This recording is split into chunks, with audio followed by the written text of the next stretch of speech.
Well, good afternoon, everybody. Welcome back to the Woody Hayes Athletic Center in Columbus. This is the Buckeye Report with Buckeyes Now on Sports Illustrated. I'm Brendan Gulick. This is Andrew Lind. We had a chance to hear the Week 1 preview press conference from head coach Ryan Day, defensive coordinator Jim Knowles, and we talked with three players, Cade Stover, Ronnie Hickman, and starting offensive tackle Paris Johnson Jr. I thought today was about as I expected. It was fun to obviously be back in the energy and in the environment that definitely makes you feel like game day. And I got to be honest, even during Coach Day's press conference, I actually for about 10 seconds thought to myself, God, do I have butterflies? Like it's go time. It's almost time for the season to start. But I will say about Coach Day, the thing that stood out most to me, he didn't say anything he shouldn't have. He didn't poke the bear at Notre Dame. He didn't give away any game plan. He just kind of had his head down and had this focused look. And you can tell that this moment means a lot for this program. Yeah, and I think that, going back to your butterflies comment, it has a lot to do with the opponent. It's the first time that Ohio State's ever been ranked in the top 5 and playing a top 5 team. It's only the third time that they're playing a top 5 opponent in a season opener. And then if you just look at the history between the two programs, not even just the history of the 6 games that they've already played, but, the hundreds of All-Americans, the national championships, the Heisman trophies, like there's just so much when you look at just the two programs individually and together that make it an exciting game. And then to think that this is going to kick off what hopefully for Ohio State is a national championship season. This is a great opportunity for Marcus Freeman to kind of prove his worth against his alma mater. There's so many storylines to it that just make it exciting. And then, normally at week 1 we get, like Bowling Green or Toledo or Arkansas State or like those. Not this year. It's like from the very beginning, we're kicking off and it's go time, and you can really sense that here. So I was able to ask Ryan Day a couple of questions, and it was sort of piggybacking off what you were saying there. The first of which was about tradition. He's obviously a guy that has spent a lot of time coaching both in the NFL and at the college level. So my question for him was about how much do you appreciate the tradition of college football when you're going to start the season with two teams that certainly are in the conversation for the two most tradition-rich programs. That's obviously quite a debate, but there's no doubt that Ohio State and Notre Dame have as much history and national prowess as anybody. And he basically said, look, I don't have time to think about it too much because of the preparation, but you're very keenly aware of sort of where you are and what you're a part of. And he said that he spoke to the players about, when you were growing up watching games that really made you think and feel, gosh, I want to be a football player. You watched programs like these two, and he said, you started to see some guys nodding, understanding, thinking back to those memories. And Coach Day said, that's you now. You are the players that kids are watching and thinking about.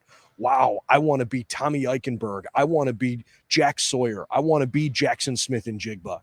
And that stuff matters, and you have a chance to sort of write your own chapter as part of that tradition. So, the Buckeyes are trying really hard to just stay focused on the fact they're playing a game, and as Coach Day said, not make it bigger than it is, but they are very aware of the special nature, the 100th year of the shoe, and all the things that we've talked about ad nauseum these last couple of weeks. Yeah, and I think you kind of touched on it too, that you don't really want to make this too big of a moment. It's all right to kind of say, okay, we know what the stakes are, we know the situation, all those kind of things. But when you're in it, it's all simply a matter of beating the team against you, and then you go out there, you do your job, you win the game, and then you can look back on it, whether it's a day afterwards or it's 10 years from then, and then you're going to be happy that one, you put the focus on it that you did going into the game, but then two, you'll then be able to appreciate that you were a part of that. Like, I don't think, maybe in the moment you're not going to go out there and you're not going to see CJ Stroud just be wide-eyed because he's playing Notre Dame. Like, he's played the game before, he's been in moments, but then it's going to be kind of just like the Rose Bowl. You look back on it, very fondly. There's all these moments, all that kind of stuff. But like in that moment, they were simply, going out there and focused on doing their job. And in talking about, the unique part of this season, Ryan Day said, look, obviously there've been a lot of crazy years here these last few years for different reasons. They all feel like they can kind of stand alone. But he said the thing about this year, you've got a more experienced team coming back, which is a bit unusual. Certainly a welcome sight, by the way. And then beyond that, he said, you bookend the season with Notre Dame and with Team Up North. two pretty darn big games to have on your schedule, and it certainly could make it has the makings of a really fun special season in the history of this program. Yeah, and it starts Notre Dame. That the month of September wraps up, with Wisconsin in there, and then you have Iowa, who obviously there's a bad taste in Ohio State's mouth from the last time they played Iowa, coming to the shoe in October, and then obviously the bad taste from Michigan last year. There's these various stepping stones that they have to get throughout the year, and I think that they really kind of focus on saying it's one game at a time. If you don't beat Notre Dame, well, your chances of getting to the playoff are that much harder, and you have to take it one game at a time, really. I know there's a palpable energy in the fan base right now as everybody's starting to really dial into, okay, as a Buckeye fan, what can I learn about Notre Dame? As a Notre Dame fan, what are they saying in Columbus? There's a lot of talk about bulletin board material that maybe has come from one side of this. I think there are Buckeye fans that feel like there have been some slights coming from South Bend. Personally, I see that a little bit differently. I think things can look on paper like maybe they were said with one tone, but if you go back and listen to or watch certain parts of press conferences, it may be the tone and the change there. I don't think anybody at Notre Dame is trying to disrespect Ohio State, and you certainly get the impression that the Buckeyes understand just how important it is to play a team early in the schedule. This is a playoff caliber matchup. You don't have to go back very far in their memory bank to know what happens when you play that big non-conference game and you're not quite ready for it. I think both of these two teams are trying really hard to just tune out all the noise. And Cade Stover told us today, we largely put our phones down, which I thought was kind of a hilarious thing to hear because I don't know too many college kids that really put their phone away. Yeah, for sure. I mean, I don't really put my phone away that much. So, but yeah, I think that going back to the part about just the maybe the manufactured drama, like I don't think that was ever really a thing. Even if you look back to when Marcus Freeman was talking about, just like, at one of his introductory press conferences, he was talking, oh, well, if I had a chance to do it all over again, I'd choose Notre Dame over Ohio State. I mean, what is he supposed to say? He's playing up to his new, his fan base. And then, when he's doing an interview, with Dennis Dodd, a couple months ago that kind of got viral and all that. Like it was a matter of one word being left out. And it's like, I get from a fan base standpoint, you kind of want to manufacture that drama and you want to be like, oh, Notre Dame hates us. There's so much more to this. But really, like the biggest thing that's really even come out of this is Michael Mayer saying that the shoe isn't any different than anywhere else that they're going to play this year. So really, if you're going to focus on anything, I think it's that. And you try, if you're going to a game on Saturday night, you want to be as loud as possible. But really, I don't think that there's anything else. And then even like Marcus Freeman had his press conference yesterday and somebody asked him like, oh, do you know you're a 17.5 point underdog? And he's like, yeah, let me write that down.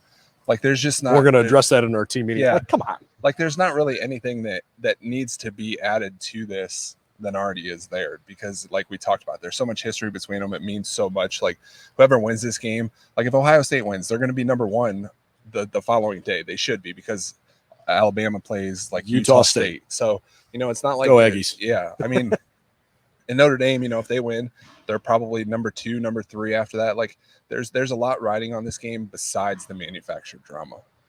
I think both teams are trying so hard to find a mental edge. And Paris Johnson talked about it.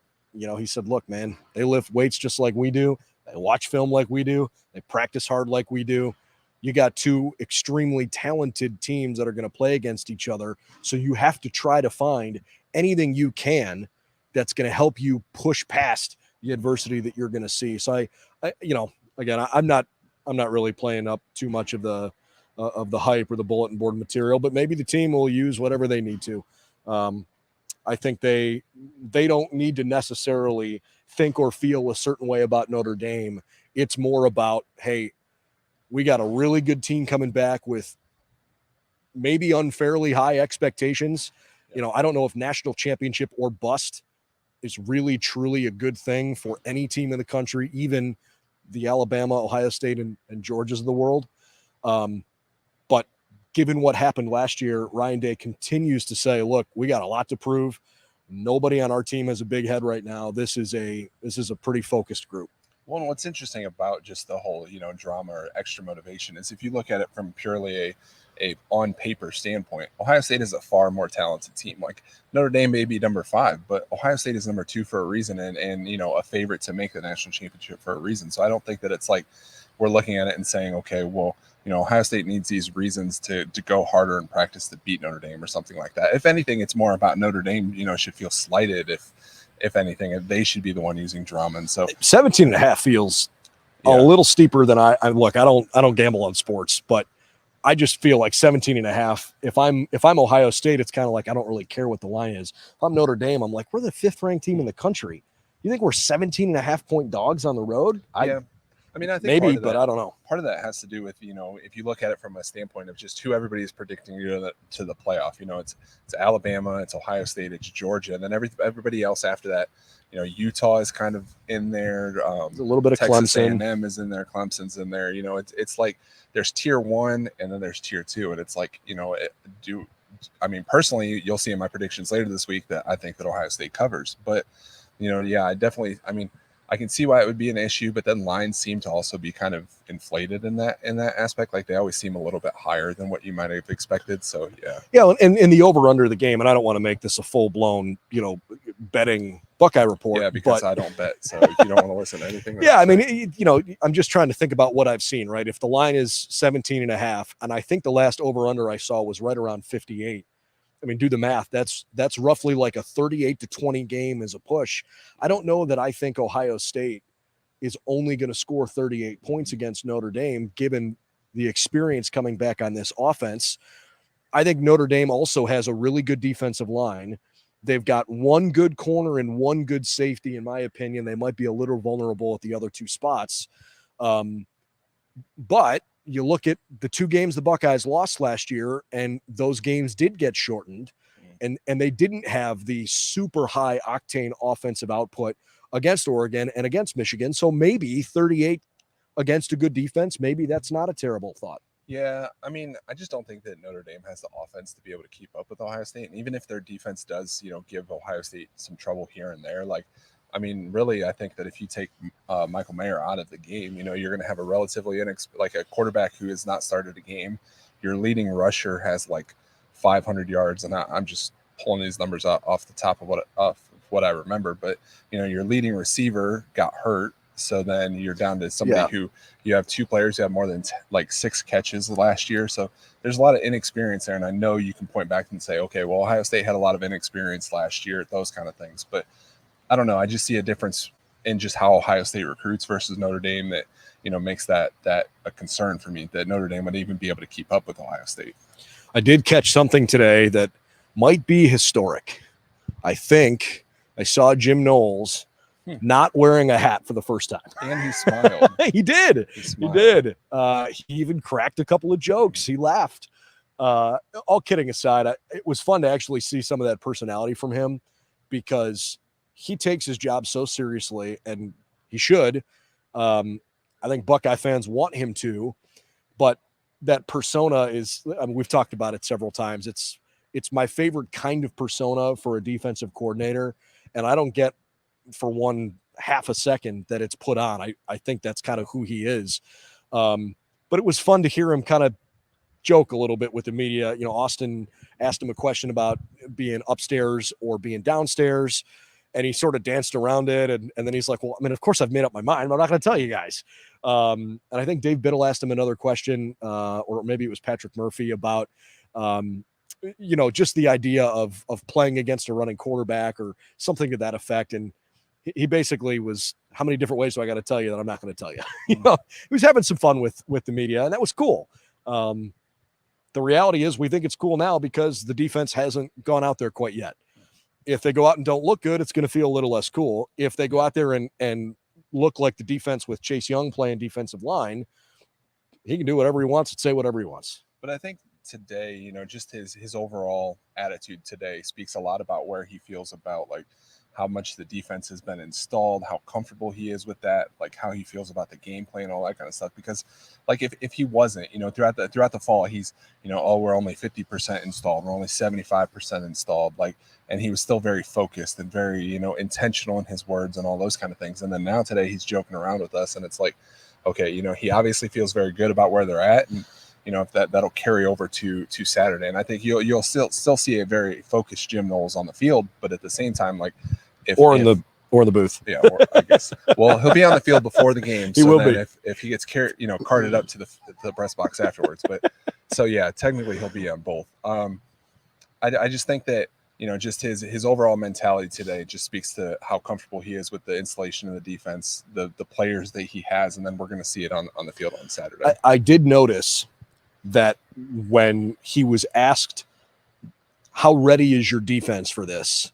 To that question, he said, we're 100% ready to go, which is different than what everybody was talking about last week when he said we've only installed 75% of our defense to this point. Mm-hmm. So I don't want people to get that confused if they see that all of a sudden they installed 25% of the defense in the last week. I don't think that's what he meant by that. Well, and he did note too last week that the remaining 25% was more geared toward the specific opponent. Sure. So if they started Notre Dame prep last week, then they've had 3-4 practices to get to that point, and then this is a matter of just continuing to refine that. And as long as he feels 100% ready, whether they have 70%, whether they have 80%, 90%, whatever, as long as he feels that they're ready for this moment, then that's all that should matter. A couple other quick things. Jim Knowles, I thought the most important thing that he said, somebody asked him about, hey, are you gonna take a second to reflect or appreciate before the game where you're at, what your thoughts are? And he very quickly and very sternly said, no, not interested in that. I'll do that someday when I'm old and I can relax and sit back. He said, my players need me to be focused, and so that's what I'm here to do. That was clearly not a canned answer. It was, it felt really natural the way he sort of explained that. And I thought that was cool because, I don't know, if I'm the defensive coordinator before this game, I might take a second to look around and go, this is pretty awesome. Well, especially from him, because he's kind of acknowledged, his career path. He went from Duke to Oklahoma State, and every time he talks about Ohio State, it's always the Ohio State. Like there's some sort of like reverence, or like he just has an appreciation for what Ohio State is and what Ohio State means, and for him to be at this point and all that. So like I think internally he recognizes that and he understands that, but in that moment he has to say, okay, I have a job to get done, and once my job is done, then I can appreciate it. So, say they're up, 2 or 3 touchdowns in the fourth quarter, he might start appreciating it then. But up until that point, no, I fully expect him to be on the moment and doing everything he can to help them win. I love the word reverence. I totally get that sense from him. He said a couple of different times that he knows the expectation here is different than it is elsewhere. That's why this place is so special. And it's why he takes the opportunity so seriously. So really excited to see him finally put that defense in action on Saturday. The last thing from Ronnie Hickman, we haven't mentioned much from him. Ronnie made the comment that he feels this year's defense is different because he isn't seeing guys get to him at his level of the defense untouched anymore. He said the difference he notices is in the defensive line. It's not, okay, you got to, all of a sudden I got to be the one to make a solo tackle. It's like, no, those guys fought off at least a touch, if not a full hit from a defensive lineman, which I think Buckeye fans are going to be pretty happy to hear because that D-line needs to be better. Yeah, and I said this before, that anytime a safety is leading your team in tackles, and it wasn't even just him leading the team in tackles, it was literally 40, 45 more tackles than the next guy. Like that is an issue. And, he kind of referenced today Tanner McAllister, who came with Jim Knowles from Oklahoma State, as somebody who he can look to. He has Josh Proctor, who was only available for 6 quarters last year, and he was even banged up in the six quarters that he played. So, there's a lot around him too. It's not like he has to, go make a play because Bryson Shaw couldn't, or, something along those lines. So, even from a standpoint of just the safety room around him, and then just the comfort and the confidence that he has in the room, in the trenches and in the linebackers in front of him, if he doesn't lead the team in tackles again, that's great news.